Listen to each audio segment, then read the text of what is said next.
In July '69, I had just moved to London. I'd been at art school for 5 years by then. I'd just left and moved to London. And I was living next door to one of my professors. And he said, "Oh, why don't you come over? They're landing on the moon today." And so I went over and we sat looking at his quite small television, which was black and white and not very impressive. But what was amazing was looking at that and then looking out of the window, it was a full moon, and thinking, oh my God, that is actually happening there now. And this was one of those moments when you think the world has changed.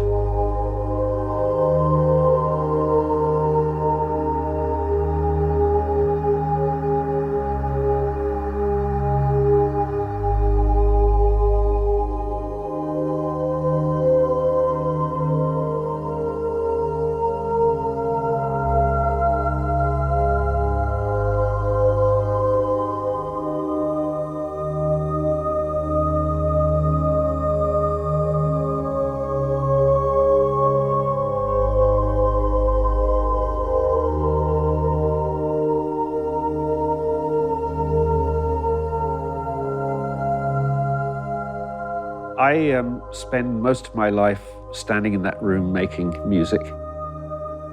I quite often will just make something in an evening and then it goes into the archive, and I don't actually listen to it again for years. I looked just before I did this, there are 5,749 pieces of music in it.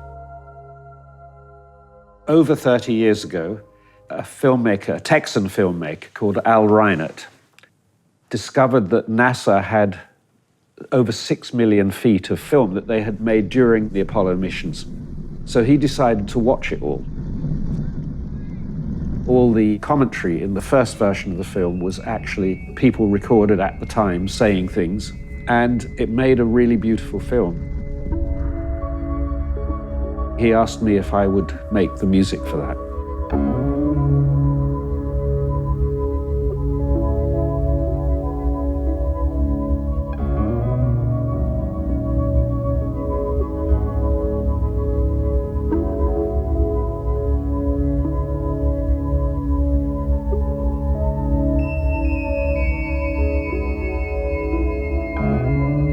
I sent Brian, I think it was a 90-minute cassette tape of music where almost nothing happened in it. And this, of course, chimed with him. So he invited me to what was my first professional recording. As you can imagine, that was quite a life-changing experience for me because I was a music therapist in a psychiatric hospital, which meant that I was looking at music not purely as entertainment. It was also on a physiological level, basically what it did to moods. I've always been fascinated really by music that is atmospheric. This is why this record is called Apollo Atmospheres and Soundtracks. I had already been exploring that with what I called ambient music. It works very well for film music where that's often needed, but it worked very well for this particular film because you had long periods of almost nothingness.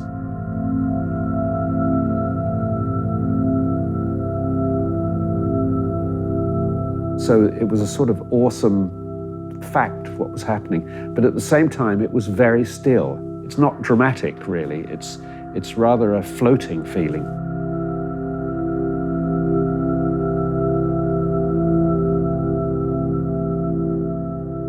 First of all, I wanted to discover what the astronauts were listening to, because I knew that they all had the option of taking one cassette tape into space with them. And they nearly all took country and western.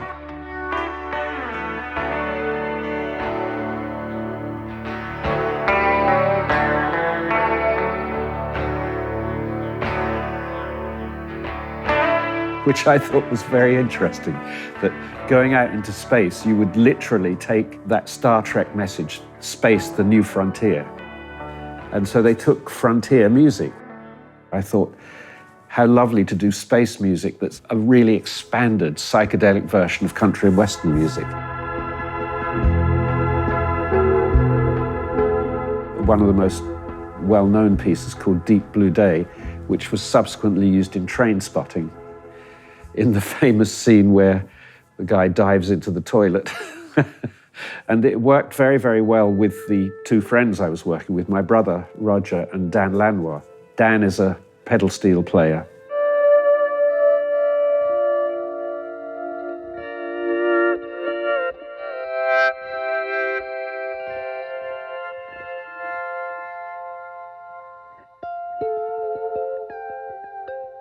There was a bit of a twang to the space missions. Texans and I think a couple of the fellas in the capsule were from the South. And I thought to myself, oh, maybe I should pull the old steel guitar out of the closet. On the Apollo record, we had this little instrument that Brian Eno had purchased in New York called the Suzuki Omnichord. A bit of studio trickery, we were able to get this thing sounding really fabulous.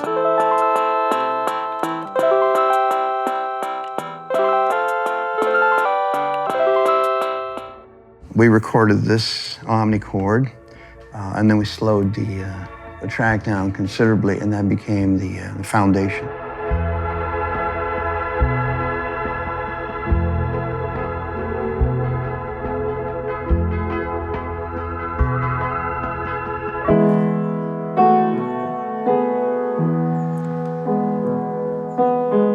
It was a great idea of Brian's that we kind of update the country feel, which is kind of boom, boom, boom, boom. Brian's listened to country music for ages. It's kind of like a guilty pleasure he and I have sometimes. Do, do, do. And then I repeated that a few times and then went on something. And Brian said, no, just keep doing that. When you stick to an ostinato pattern, which I use a lot, mentally it gives a sort of floaty effect because you're on a cycle. Think of it as a mantra piano part that Roger came up with. It's the constant of the sky. And with Dan and Brian's production skills, that then opened up this whole new world.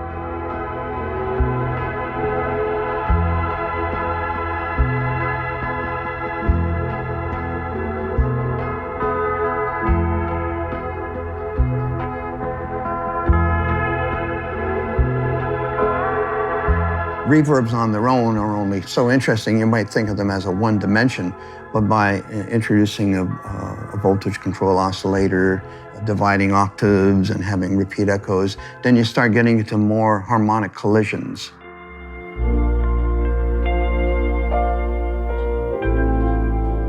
We were provided some very, very beautiful footage shot from the space capsule, so we were able to see the many dimensions of the Earth, and we were very touched by this.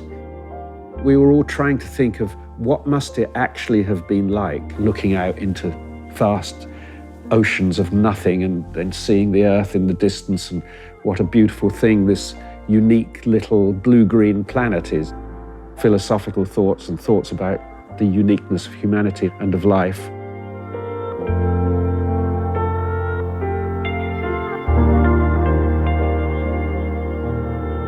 How can you possibly really think what it felt like to be Mike Collins when the other two left and he was left circling this beautiful vision completely on his own?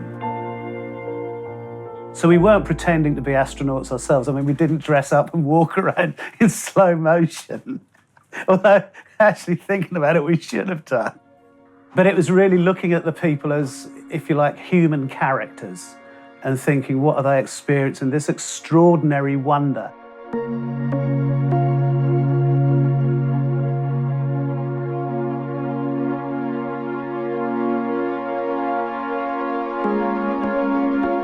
Conceptually, it was a big moment that there's somebody out there looking back at us.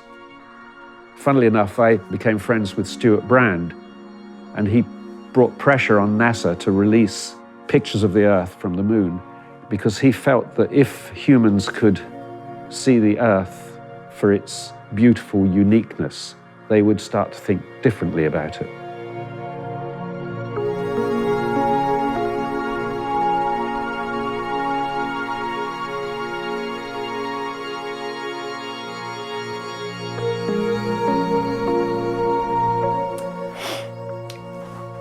Oh dear. I'm going to try not to weep when I say this because I find the world so hopeless at the moment. But at that point, there was an idea that this would bring humanity together. So actually, I'm quite saddened by it because there was a point there that humanity itself could have jumped into a different mode.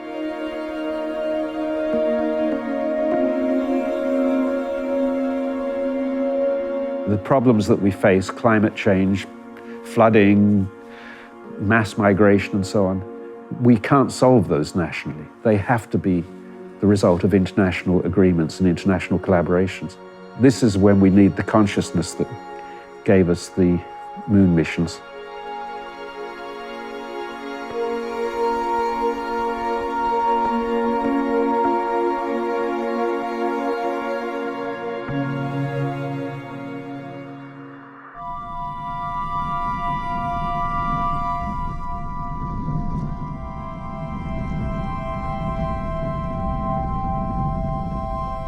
When we came to making this new record, I thought, oh, I have actually a lot of stuff that could work in this context. And then I asked Roger and Dan, since they'd both been on the original album, to do the same thing with their respective archives. So we came up with a group of pieces of the Apollo genre, if you like. All the work we did on this new record, we did without ever being in the studio together.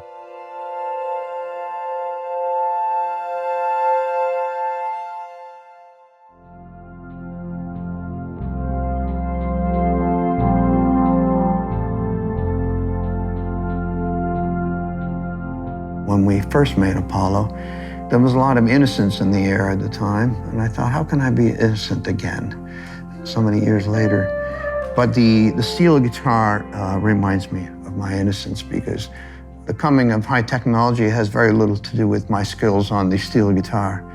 And so when I went back to my guitar, I felt like I was in the Apollo arena one more time. And I sent Brian a couple of titles with steel guitar on them. And of course, he slowed them down and modified them. It's all done by email.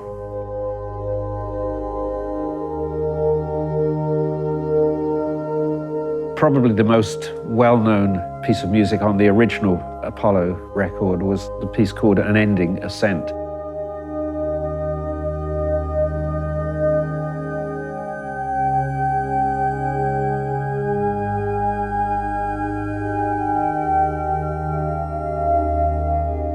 It always had the feeling of a hymn. They push a button inside us, the ancient button inside us. They have a yearn built into them. I think that's the job of such a piece of music.